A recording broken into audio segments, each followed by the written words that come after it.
There are those who think that Surah Al-Baqarah, Ayah 79 says that the Jews have rewritten their scriptures.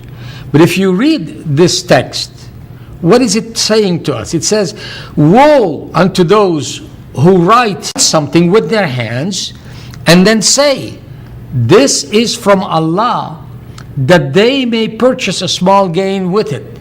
Woe to them for that which their hands have written, and woe unto them for that which they have earned thereby. The idea here is not that of rewriting. This text does not speak, number one, of rewriting. It simply talks about writing something and then presenting it to put it on an equal footing with that which was revealed previously.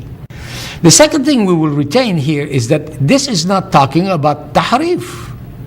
It's not talking about taking that which was already there, that existed, and then changing it.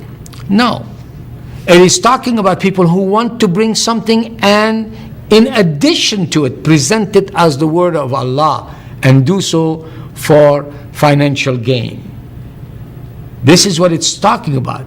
This verse cannot contradict Surah Yunus and Ayah 64, which we have already covered, which tells us that the supreme triumph of Allah is that He preserves His word. But whom is it that the Quran accuses of selling these fake writings? Well, from the immediate context, we find them called a party within the Jewish community. Secondly, the text tells us that it was illiterate men living among the Jews, ignorant of the scriptures, it says, who wrote these books as scripture and sold them. Now, think of this. This appears to be contradictory.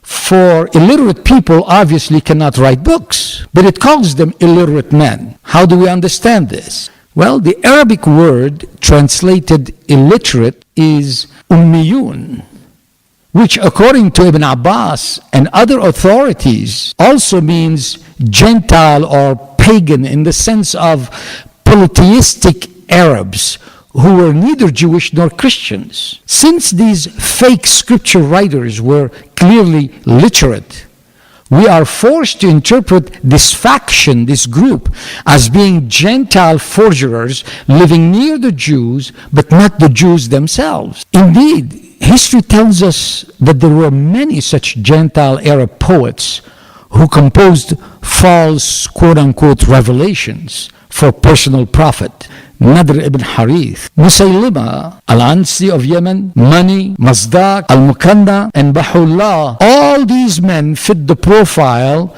of what the Quran is denouncing, namely Middle Eastern Ummiyun, Gentile deceivers who, after being among Jews and Christians, wrote their own fake scriptures and declared this is from Allah for personal profit.